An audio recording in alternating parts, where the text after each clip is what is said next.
할렐루야, 시청자 여러분 감사합니다. 오늘은 무료 부흥성의 기독교 교육방송은 우리 한국 교회를 위해서 하나님께서 특별히 세우는 방송입니다. 월요일마다 1부, 2부, 3부 목사님들이 한국의 스타 목사님들이십니다. 세 분이 오셔서 부흥회를 하는 날입니다. 미스바 기도 대성회는 우리 한국교회가 회개하며 나라 민족을 위해서 기도하고 천만의 성도들을 위해서 기도하며 기도 성회를 하고 있는 미스바 기도 대성회입니다. 매주 월요일날 여러분들이 잊지 마시고 이 방송을 시청하시고 목요일 토요일도 부흥성회가 있습니다. 월요일날은 특별하신 분들이 오시는 날입니다.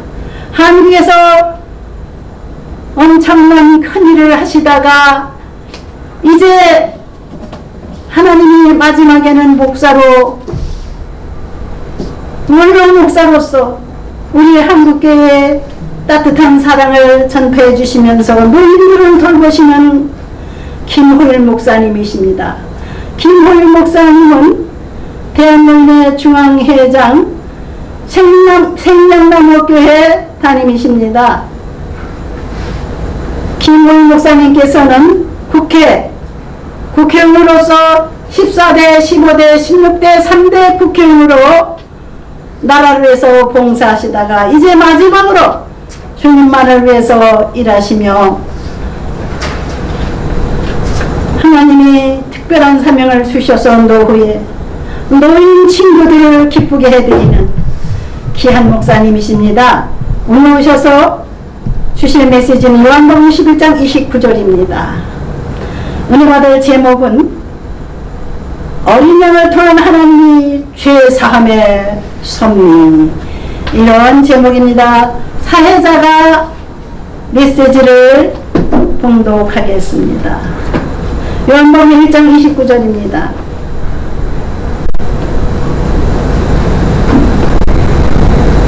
이튿날 요한이 예수께서 자기에게 나오심을 보고 이르되 보라, 세상 죄를 지고 가는 하나님의 어린 양이로다. 아멘. 다음 순서는 목사님께서 나오실 때 할렐루야로 환영하시고 계속해서 목사님께서 말씀을 진행하시겠습니다. 할렐루야. 할렐루야. 오늘은 요한복음 1장 29절 이튿날 요한이 예수께서 자기에게 나오심을 보고 이르되 보라, 세상 죄를 지고 가는 하나님의 어린 양이로다 하는 구절을 가지고 하나님이 어린 양을 통하여 제사함의 섭리를 보여주시는 내용을 가지고 은혜를 함께 나누고자 합니다. 아멘.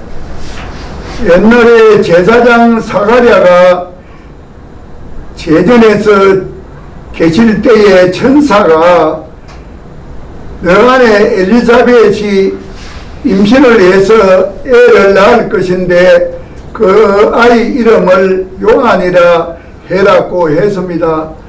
그런데 엘리사벳도 늙어 할머니라서 임신을 할 수 있는 여건이 못 되고 사가랴 선지자도 늙은 할아버지가 되어서 임신을 시킬 수 있는 능력이 아닌데 천사가 그 아내가 임신을 해가 애를 뵐 거라고 이야기를 했습니다. 하도 엄청난 이야기를 듣고 사가랴가 그 입이 벙어리가 되다시피 말을 못하고 나왔는데 6개월 후에는 하나님이 이사야서 7장 14절에 보라, 처녀가 잉태하여 애를 낳을 것이니 그 이름을 임마누엘이라 하라고 하신 그 임마누엘이 성처녀 마리아를 통하여 임신이 되는 그런 기적이 일어났습니다.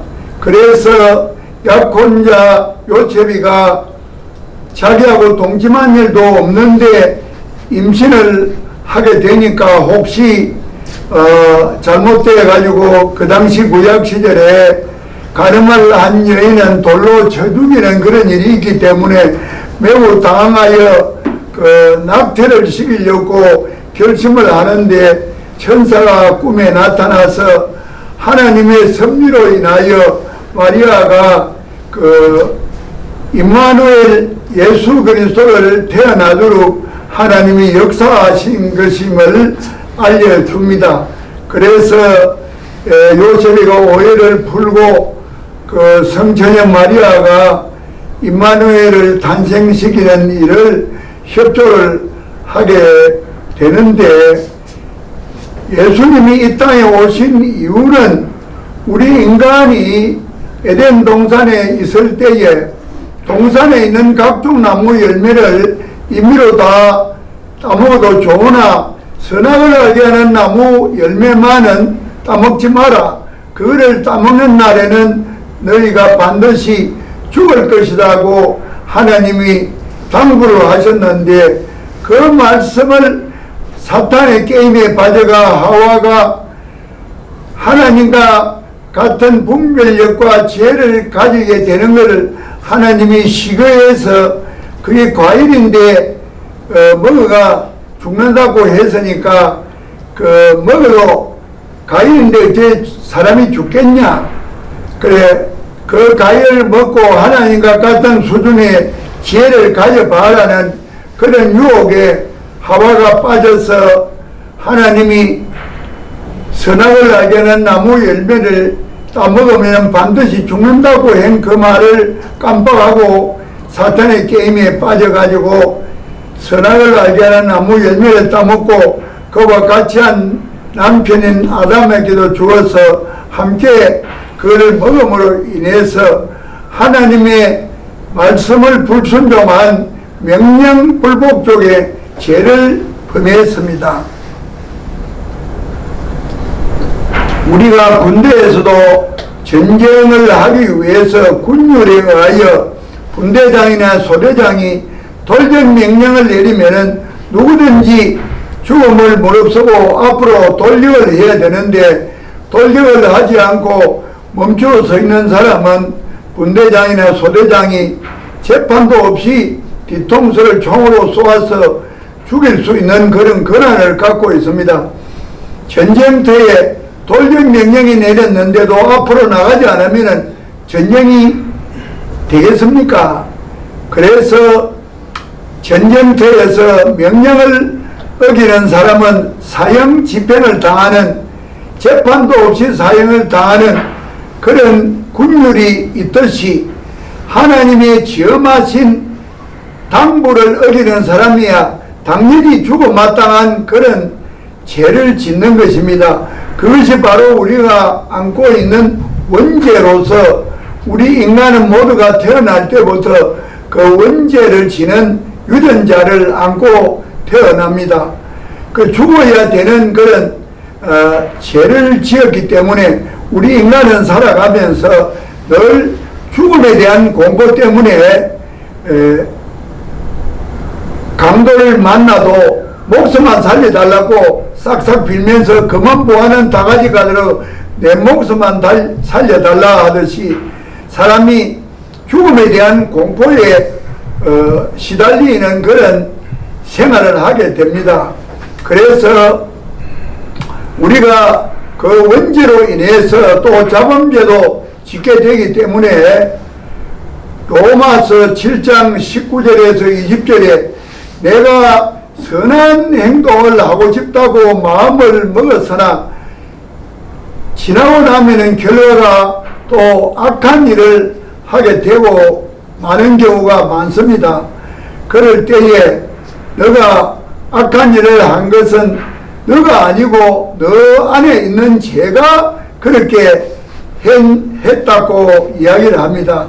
그래서 인간은 죄가 소멸되지 않는 상태에서는 내가 선한 인생을 살 수가 없고 죽음에 대한 공포를 벗어날 수가 없습니다. 그래서 하나님이 아담을 만들 때에 흙으로 아담을 만들고 그 코에다가 생기를 불어넣어 주니까 사람이 생명이 되었다고 했습니다. 생명은 살아있는 영입니다. 살아있는 영은 영원히 죽지 않는 사람인 것입니다. 그래서 죽지 않는 사람이기 때문에 선악을 알게 하는 나무 열매를 따먹게 되면 반드시 죽게 된다고 하나님이 당부를 해 주신 것입니다.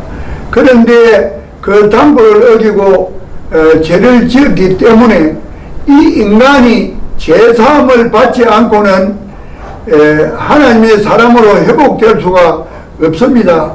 그래서 하나님은 어린 양의 피를 통하여 죄사함을 주는 그런 섭리를 베풀기 위하여 이사야서 46장 10절에도 내가 시초부터 종말을 알린다고 성경에서 이야기하고 있습니다.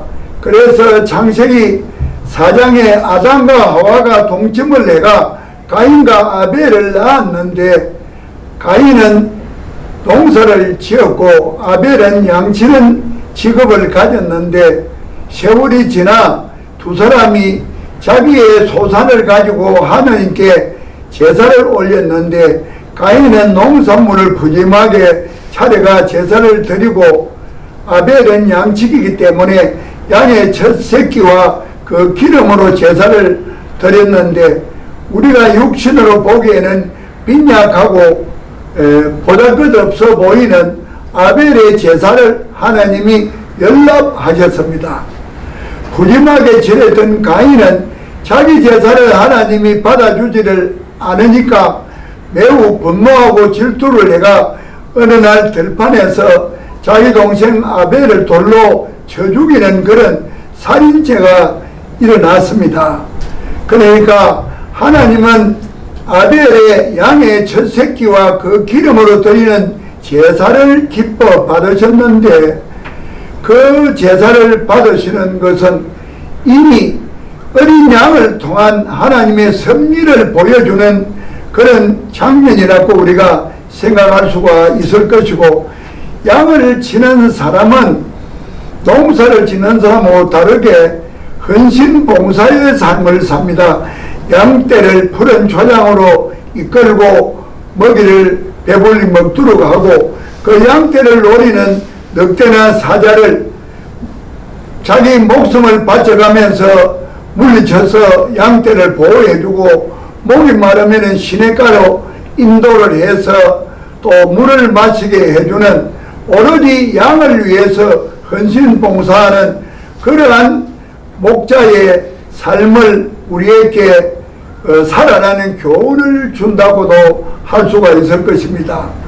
이렇게 하나님은 창세기 4장에서부터 아벨의 제사, 양의 첫 새끼와 그 기름을 연락하신 그 장면에서부터 하나님은 어린 양을 통한 하나의 선미를 우리에게 예고해 주고 계신 것입니다. 요한이 예수님이 자기 쪽으로 걸어올 때에 보라, 세상 죄를 지고 가는 하나님의 어린 양이다, 이런 표현을 했는데, 요한이 예수님을 만날 때에 요단강에서 세례를 베푸는 그런 시기에 예수님이 자기에게 걸어왔습니다. 요한은 예수님을 본 일이 없는데 자기에게 가까이 오는 예수님을 보니까 무언가 자기가 감히 범접하기 어려운 그런 위대한 모습을 느끼고, 그래서 나는 당신 신발끈도 매기가 힘든 비천한 사람인데 내가 당신같이 위대한 사람에게 어찌 세례를 베푸냐고 거절을 하는 장면이 성경에 나오지요. 그때에 예수님께서, 성경에 기록은 되어 있지 않습니다만은, 내가 이 땅에 온 사명을 감당하기 위해서 세례의 절차가 필요하다, 그러니까 여러 생각을 하지 말고 세례를 집행해 달라고 당부를 드리는 그런 말씀에 무조건 승복해서 예수님을 세례를 드렸는데 물에 잠겼다가 예수님이 물에서 올라오실 때에 하늘 문이 열리면서 이는 내 사랑하는 아들이요 내 기뻐하는 자라 하는 하나님의 음성이 들렸습니다. 아멘. 그 음성을 세례 요한이 옆에서 들었습니다. 아, 이분이 하나님의 아들이고 하나님이 기뻐하는 자구나. 이 소리를 들었는데 하나님의 음성은 아무나 듣는 것이 아니라 성령이 임하는 사람만 들을 수가 있기 때문에 그 당시에 세례를 받는 많은 사람들이 요단강가에 있었으나 하나님의 음성은 듣지를 못하고 요한만 그 음성을 들었습니다. 또 하늘에서 성령이 비둘기처럼 내려서 예수님 머리 위로 내렸습니다. 성령이 누굽니까? 삼위일체 성부와 성자와 성령, 바로 그분이 하나님 아닙니까? 천지창조를 하는 모습일 때는 성부 하나님, 이 땅에 임마누엘로 와서 인간의 죄사함을 주시는 분은 성자 하나님, 또 이 땅에 계시다가 성천을 할 때에 마가의 다락방에서 많은 문도들이 모여서 기도할 때 불의 혀 같은 뜨거운 성령이 우리에게 임했다고 합니다. 그러니까 예수님이 계시지 않을 때에 우리에게는 성령 하나님이 우리에게 오신다는 것이죠. 그래서 예수님이 임마누엘을 탄생했습니다마는 30살까지는 평범한 인간의 삶을 살았고 나중에 마지막 공생활 3년은 이 땅에 오신 임마누엘의 사명을 다하기 위하여 절차가 하나님으로 변신하는 절차가 필요했기 때문에 세례 요한을 통하여 요단강에서 세례를 받을 때에 하늘에서 성령이 머리 위로 내려와서 성령과 성자가 일치하는 그런 모습이 됨으로 인해서 그때부터 예수님은 신으로 변신이 되셨습니다. 아멘. 신으로 변신이 되셨기 때문에 죽은 자도 살리고 안전병이도 일으키고 눈 감은 장님도 눈을 떼우고 38년 된 그런 혈육병자도 낫게 하고 이런 기사와 이적을 베풀 수가 있고 또 가나의 혼인잔치집에 포도주가 떨어졌을 때 물을 부어서 포도주를 만드는 그런 기사와 이적도 베푸시는 것입니다. 그것은 신으로 변신한 예수님이기 때문에 그게 가능하지요. 그래서 예수님을 귀신 들린 자가 만날 때는 나는 당신이 하나님의 거룩 가진 자인 줄 내가 안다. 귀신이나 사탄이 누굽니까? 하나님이 하나님을 따라갖고 만드는 천사장이 하나님을 거역하고 마귀가 되어졌고 또 그거를 따르는 많은 천사들이 그 귀신이 되어졌습니다.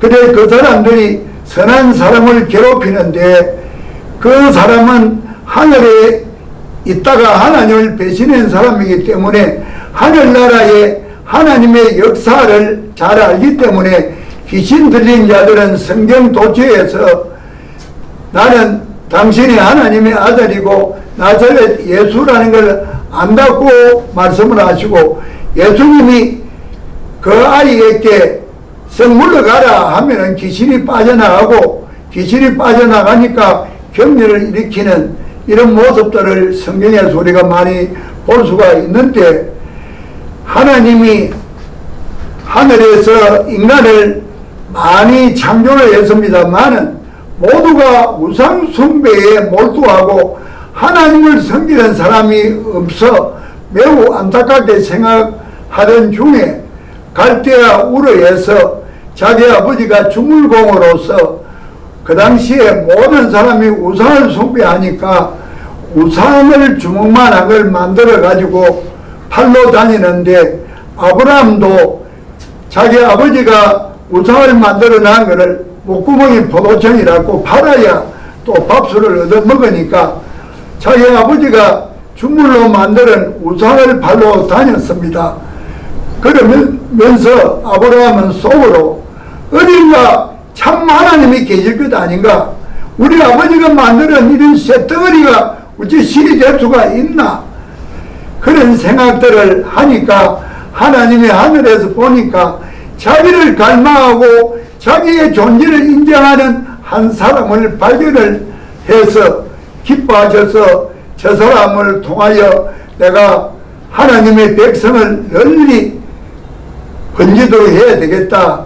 그래서 너는 내가 지시하는 땅으로 가라고 명합니다. 그 아브라함은 두 말도 안 하고 가나안 땅으로, 하나님이 지시하는 땅으로 갔습니다. 그 아브라함에게 하나님은 늘 하늘에 수없는 별처럼, 바닷가에 수없는 모래알처럼 셀 수도 없는 후손들을 주어서 번창하게 해줄 것이라고 늘 말씀을 하셨습니다. 아브라함은 그 말에 대한 분명한 느낌을 갖기 위하여 하나님 말만 그렇게 하지 말고 내한테 확실한 증거와 답을 좀 주세요 하니까 하나님께서 너 후손이 이방의 객이 되어서 400년 동안 노예 생활을 할 것이다. 그리고 많은 고통을 받고 신음하는 소리를 내가 듣고 너 후손을 구제해낼 것이다. 그래서 그 백성들이 내가 말하는 가나안 땅을 차지하게 될 것이라고 말씀을 해 주셨습니다. 그러한 말씀을 실현하기 위하여 하나님은 지상에 가뭄이 들어서 식량이 부족한 그런 기근의 시대를 만들었습니다. 그런데 야곱의 12아들 중에 요셉이가 너무나 총명하고 기특하다 보니까 나머지 형제가 시기 질투를 해가지고 들에서 애굽으로 가는 상인에게 노예로 팔아버렸습니다. 그 요셉이가 애굽에 가서 하나님의 섭리에 의하여 국무총리가 되고 또 국민이 7년 동안 들었을 때 곡식을 잘 저장을 하는 그런 영리한 국무총리가 되어졌고, 그 후에 또 7년 동안 가뭄이 들었는데 야곱의 자손들도 모두 식량 때문에 어려움을 겪게 될 때에 에집트에는 식량이 있단다, 식량을 가서 좀 구해오자, 이래서 식량을 사러 갔다가 그게 인연이 되어가 요셉이와 형제간들이 만나서 요셉이가 아버지 모시고 오시면은 이 땅에서 배불리 먹고 사도록 해드리겠습니다. 이래서 야곱의 후손들이 애굽에 와서 고센 땅에서 400년 동안을 살게 되죠. 400년의 긴 세월을 살다 보니까 200만이나 되는 많은 인구로 불어났습니다. 하나님이 아브라함에게 약속한 것처럼 이방의 객이 되어 400년 동안 노예 생활을 하고 고통을 당할 때에 내가 그 너희 후손들을 구제해낼 것이다. 그런 약속처럼 모세의 선지자를 통하여 바로 왕을 하나님의 10가지 이적을 보이면서 구출할 때에 그 강박한 바로를 결국은 이겨내는 것이 어린 양의 피입니다. 애국 땅에 있는 모든 장자가 다 죽을 것이다. 짐승도 애미가 다 죽을 것이다.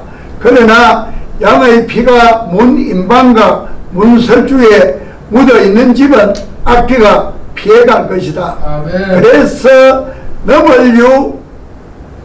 넘을 월 6월절이 생긴 겁니다. 그래서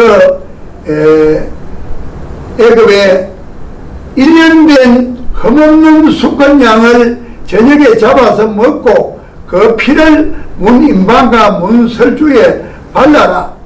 그러면은 장자를 죽이고 짐승의 애미를 죽이지 않는 이적을 보여줄 것이다.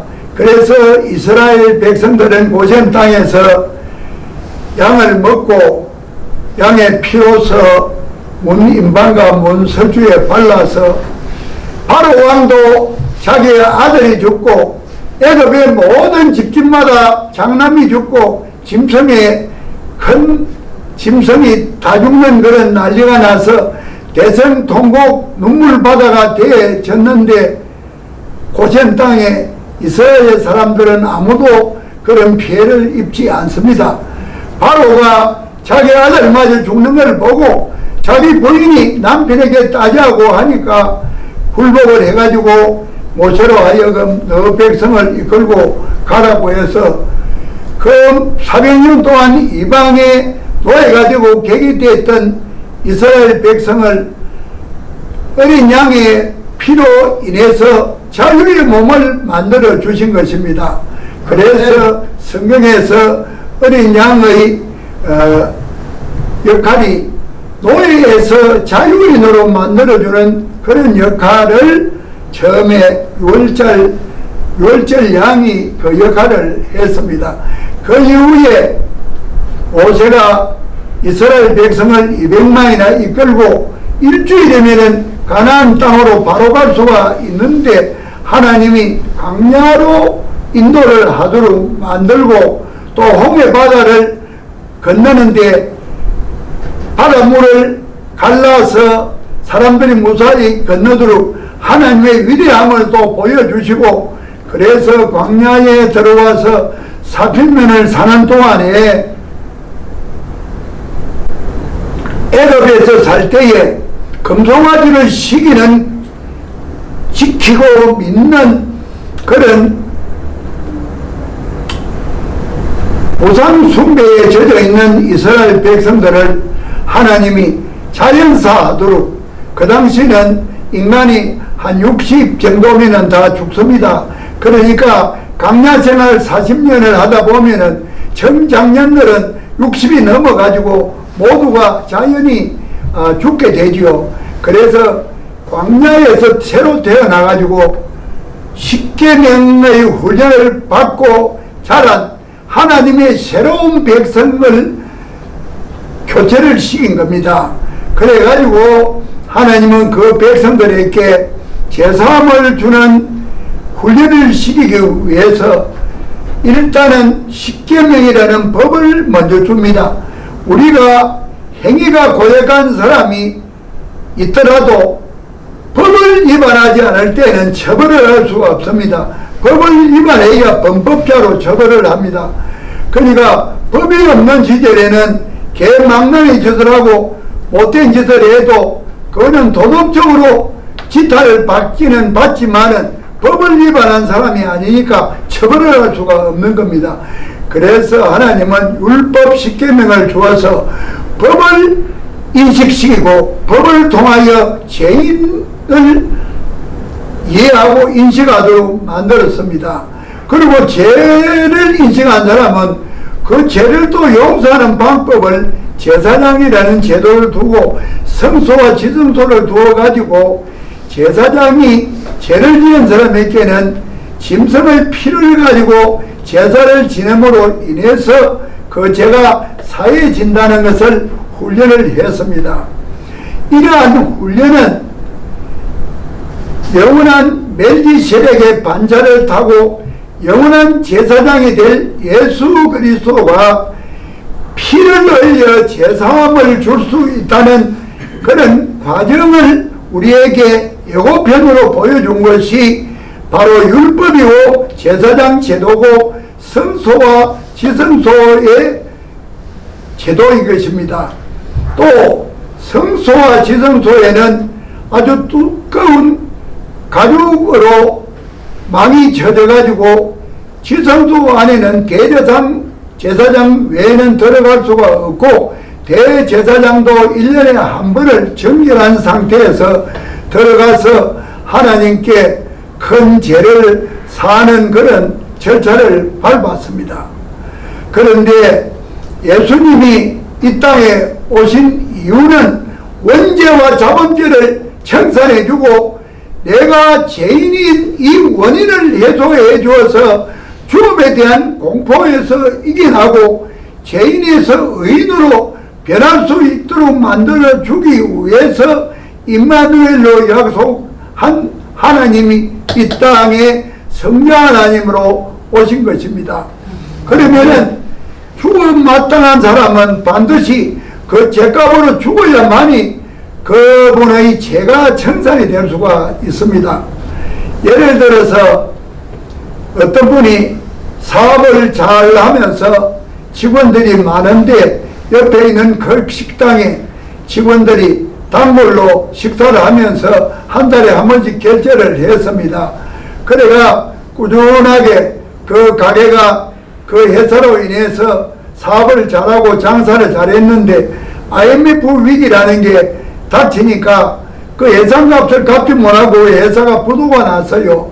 그러니까 예상값을 갚지 못하는 그런 입장이 되어져서 식당 주인이 전화를 해가지고 예상값 갚아라 할 때마다 아이고 이분은 기가 죽고 저 예상값 때문에 막 죄인이 되어 있습니다.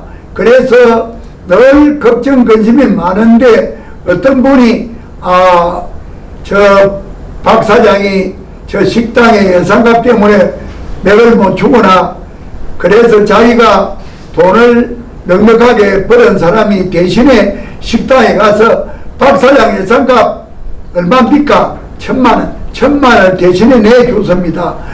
박 사장 예상값 1,000만 원이 박 사장이 직접 안 내고 박 사장이 아는 사람이 내줘도 박 사장 예상값은 청산이 되게 되는 겁니다. 아멘. 마찬가지로 옛날에 고을원님이 동원해서 재판을 하는데 박 진사가 태형 20대를 맞아야 되는 그런 벌을 받았습니다.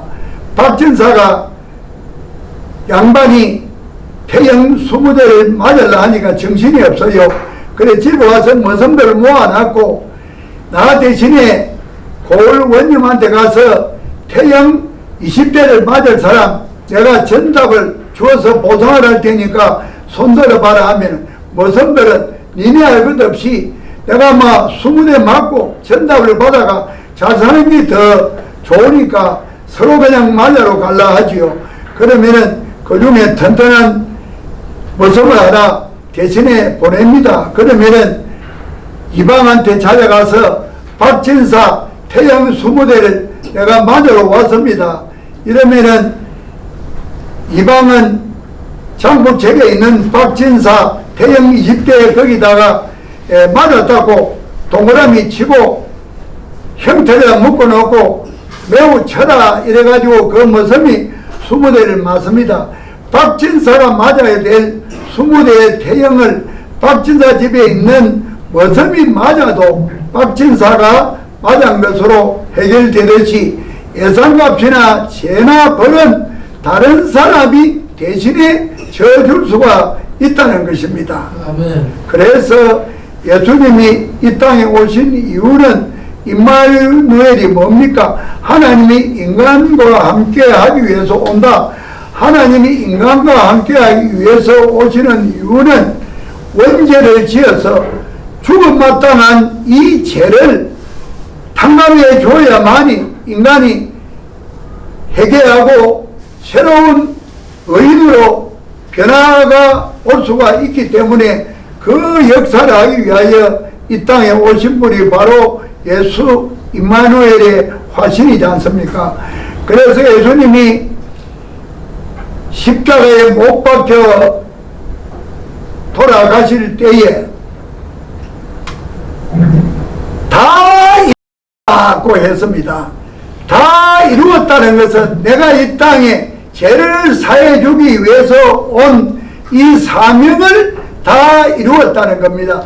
아멘. 예수님이 십자가에 매달렸을 때에 저나 모든 우리 성도들, 이 지구촌에 있는 모든 사람이 예수님과 포개져 가지고 십자가에서 죽었다는 겁니다. 그거는 죄인인 사람이 죽었다는 겁니다. 그런데 예수님이 죽으니까 지성소와 성소를 가르고 있는 가죽이 그냥 절반으로 갈라져 가지고 성소와 지성소의 문이 열렸습니다. 그러니까 이제는 대제사장만이 들어가서 하나님께 기도드리는 그곳이 누구나가 들어가서 기도하도록 하나님과의 연결을 예수님이 바로 직항로로 열어놨다는 겁니다. 아멘. 그래서 우리가 모두가 하나님께 직접 기도하면서 간구하고 회개하고 축복을 구원하고 이렇게 할 수 있도록 예수님이 만드신 것이죠. 아멘. 그래서 예수님이 십자가에 매달려서 귀한 사람이 자기가 죽을 때 묻히기 위한 돌무덤을 만들었는데 거기다가 예수님 시체를 그 속에다가 모셨습니다. 그런데 3일 만에 막달라 마리아가 예수 시체에다가 향로를 부으려고 가지고 새벽같이 오니까 그 돌무덤이 문이 열려 있고 들어가니까 천사가 약속한 대로 예수님은 살아나셨다 이런 이야기를 하게 되지 않습니까? 그래서 예수님은 살아나셨는데 만약에 예수님이 죄로 인하여 죽어버렸다면 그러면 우리도 죄 때문에 죽는 똑같은 모습이죠. 그러나 3일 만에 예수님이 부활을 했습니다. 그래서 예수님을 믿는 사람은 죽어도 다시 부활이 된다는 걸 우리에게 보여주셨고 그 부활이 살아서도 천년왕국을 다스리기 위하여 예수님이 재림하실 때에 살아서도 예수님을 영접하는 그런 축복을 받는 사람도 생기고 죽었더라도 부활이 되어 가지고 예수님을 영접하고 천국 가는 그런 축복이 바로 우리 기독교 신자들에게 주어진 것입니다. 아멘. 그래야 하나님은 어린 양을 통하여 제사함을 하는 선비를 아벨의 제사에서 양의 첫 새끼와 그 기름을 바친 얼핏 우리가 보면 빈약해 보이지만 그 제사를 하나님이 기뻐 받으셨고 또 6월절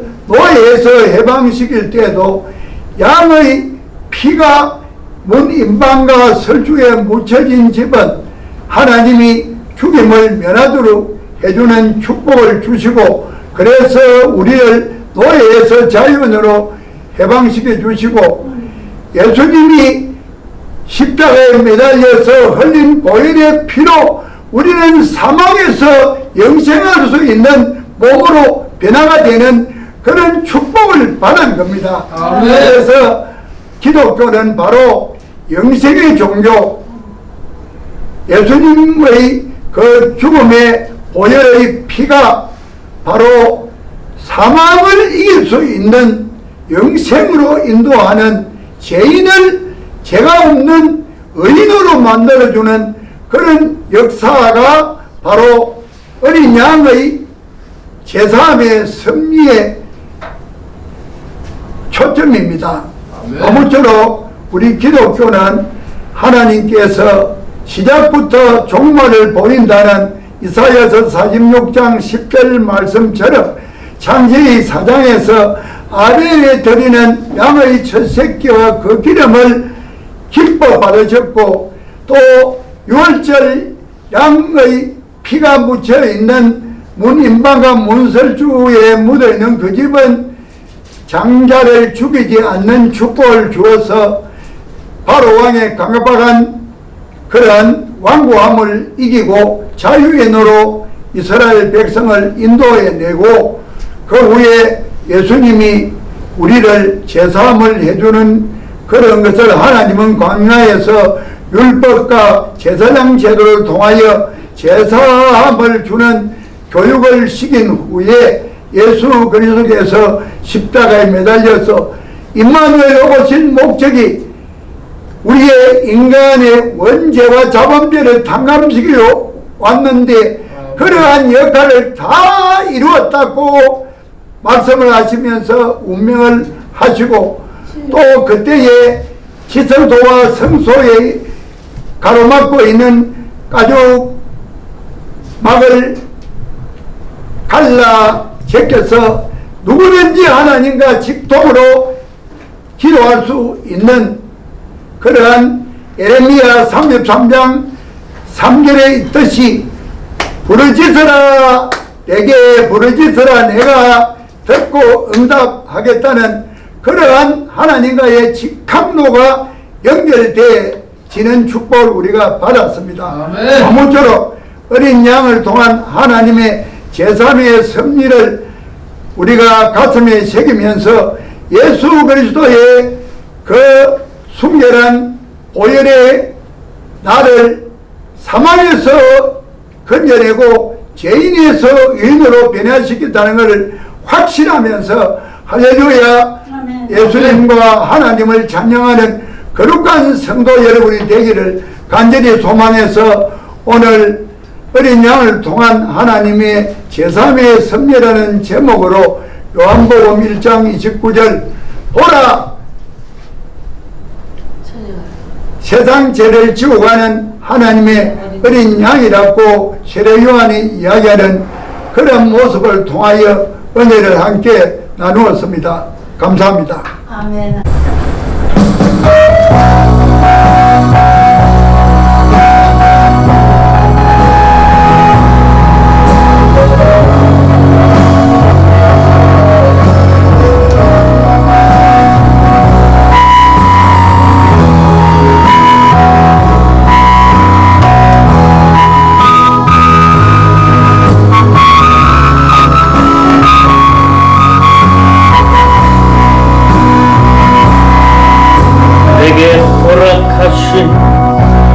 시련을 통해 나의 믿음 더욱 강하게 자라나고 험한 산골짜기 지나는 동안 주께서 가까이 나를 이끄시네. 내가 겪는 시험이 어렵고 힘겨워도 내 주님보다 크지 않네. 내 앞에 바다가 달라지지 않으면 주가 나로 바다 위 걷게 하리. 나는 빛내 주의 능력으로 세상 새롭게 되리. 나는 빛내 주의 능력으로 담대히 나아가리. 주와 함께 싸워 승리하리라. 날마다 믿음으로 나 살아가리. 내게 허락하신 시련을 통해 나의 믿음 더욱 강하게 자라나고 험한 산골짜기 지나는 동안 주께도 가까이 나를 이끄시네. 내가 겪는 시험이 어렵고 힘겨워도 내 주님보다 크지 않네. 내 앞에 바다가 달라지지 않으면 주가 나로 바다 위 걷게 하리. 나는 믿네 주의 능력으로 내 삶 새롭게 되리. 섬긴네 그의 능력으로 담대히 나아가리 주와 함께 싸워 승리하리라 날마다 믿음으로 나 살아가리. 기도드리겠습니다. 죽음 마땅한 우리 인간들을 임마누엘로 약속하셔서 예수 그리스도의 보혈의 피로 사망의 근세에서 벗어나서 의인으로 또 하나님의 자녀 삼아주신 하나님의 거룩한 사랑과 은혜에 깊은 감사를 드립니다. 늘 하나님을 찬양하고 하나님을 섬기며 예수님이 이 땅에서 구제와 긍휼의 삶을 살아가는 그런 가르침대로 구제와 삶을 살면서 아버지의 뜻대로 살아서 하나님의 영광을 차지하고 빛내는 그런 성도가 되게 해주심에 깊은 감사를 드립니다.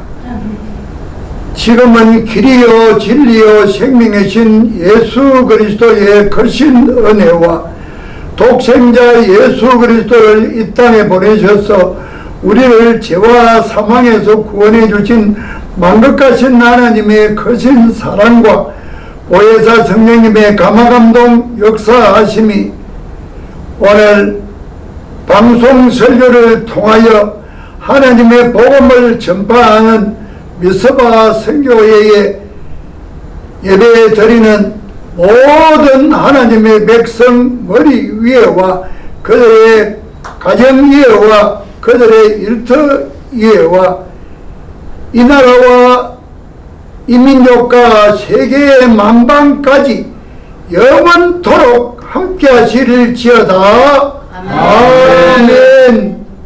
감사합니다. 은혜 받았습니다. 목사님.